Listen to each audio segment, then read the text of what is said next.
Okay, this is Deborah Calhoun. This is Dr. Pam Marshall speaking, getting ready to interview her, but she has an amazing testimony. I'm also assisting Forever Ambassador with Pastor Eric and Dion Montgomery.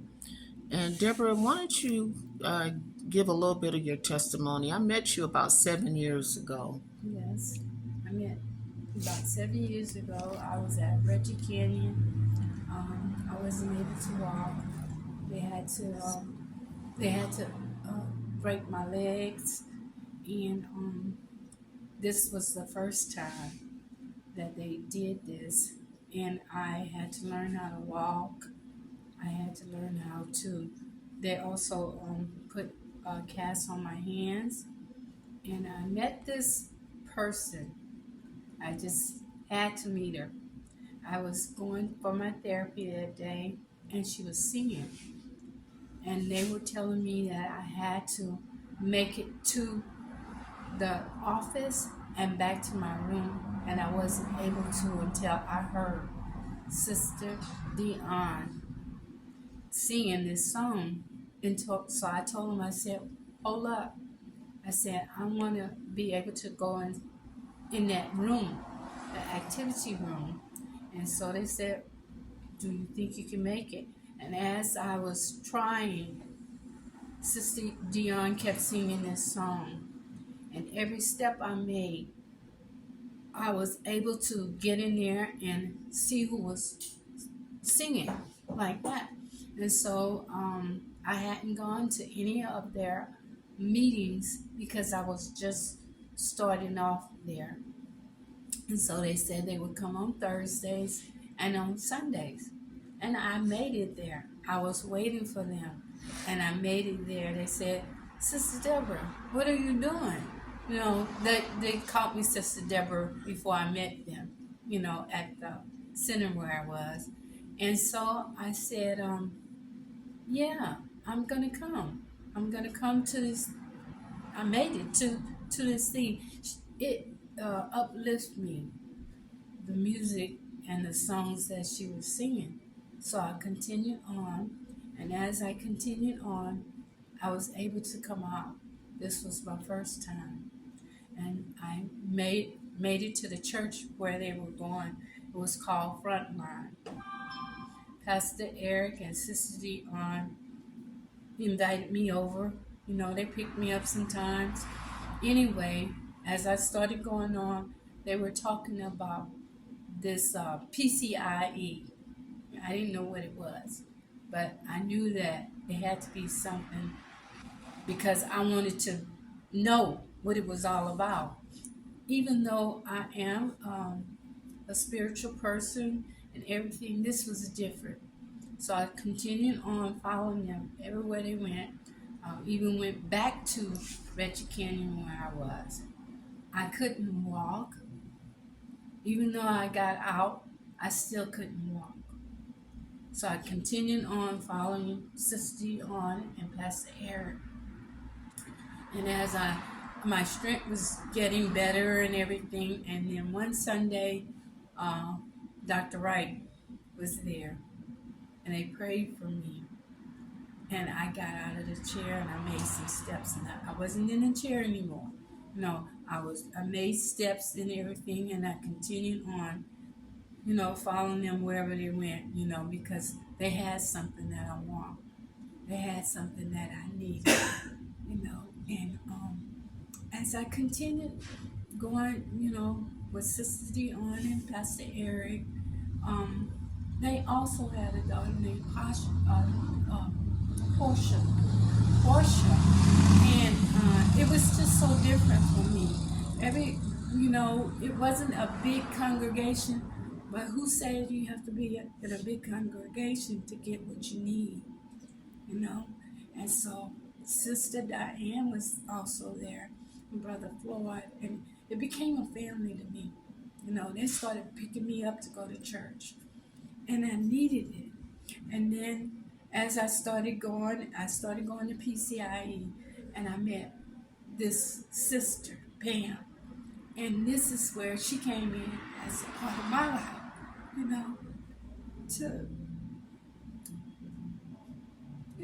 She helped me, and so did Sister Diane and Pastor Eric and Sister Dior. I needed it. I needed it. I need somebody to say that you can do it. You won't be in this chair long and everything. And it just touched me because I knew that I had the strength. God said, I'll never leave you nor forsake you.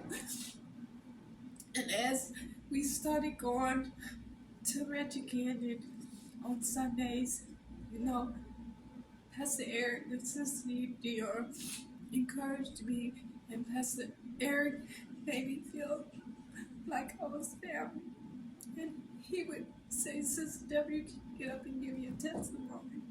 And as I did that, I encouraged people like I did everything that everybody else in this thing was. I ate the same food, got my strength and everything. And then something happened after I graduated from PCIE the first time. And then as I went again the second time, I went back to Reggie Canyon. And that's when Dr. Wright encouraged me. She said, I'm going to just continue on going to school. And I did. I continued on going to school, even though I was in the Reggie Canyon. I did everything that she told me. So it happened again the third time. But I continued on from my bachelor's to my master's, then my master's too. And Pastor Eric would say, Sister Debra, you were student of the year that year. I was back in Reggie Canyon like that, and I just continued on, to strengthen myself. As we were talking today about, you know, about we like for knowledge and everything, I can relate to that. I can relate to some of the things that you talked about. I'm back again, but I'm not going back into the mistake. So I want to reiterate, you're not in the wheelchair right now or anymore. No. I see you walking around. It's been 7 years since I've seen you, and I'm so glad that you're not in the wheelchair. So, what happened when the charge that was put to you went forth? What happened? Well, what happened with the charge was I ended up becoming a diabetic. I didn't know that I was. And then they gave me medicine for diabetic 2. And he said, no, you're not. You're diabetic 1. So I went to school that year. I graduated. I went to school for the blind where Stevie Wonder went. And they taught me how to keep my own independence. I remember stuff. I talked to the Lord and everything, and I said, you're my creator. You're my creator. I never knew that I was going to be like this. All this time I kept telling my family, it's hard for me to see. I can't see. So that's when they put me, it was in October, when I had to go to the thing. I had to stay there 6 months, but the 6 months ended up to be a year. Dr. Wright let me continue on, doing my classes and everything. And I was so grateful for that because she believed in me and I believed her. I believed everything she said. She said, a lot of times people think it's me that they're looking at, but I could tell, it was different. This was different. And I think God had my vision to go back because I was blind at the age of 7. But I can remember. I can remember the promises that God gave us. He said, I am your creator. You know, he gave us these eyes, two eyes. And I started thinking about the tubes giving us a second chance. Sometimes people think that God leave them for whatever reason when they go down a different road or a different path or anything. But he said, I'll never leave you nor forsake you. I went in that last year before I graduated, and I got sick. They had to rush me to the hospital. I was still in the school. I was still going to DPI. I was still going, you know, and I believed you when you said that. You're going to walk, Sister Deborah. You're going to do the things that you think you're not going to be able to do. You charged me, and you said that, and I kept that in my heart. I kept that in my heart, and it made me continue. And then I've been sick a lot. And I told Pastor Eric, I said, Pastor Eric, I want to have Bible study again.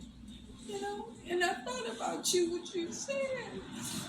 So you're talking to an audience right now. So when you said you charge me, who are you speaking to? I'm speaking to you about Dr. Wright asked you to get up, and one of my sisters was there, and she said, I know if I would have told you this, Sister Deborah, you would have had a big whoop to do like that. And you came up, Pam came up, and you charged me. You said the words that I needed, the strength that I needed.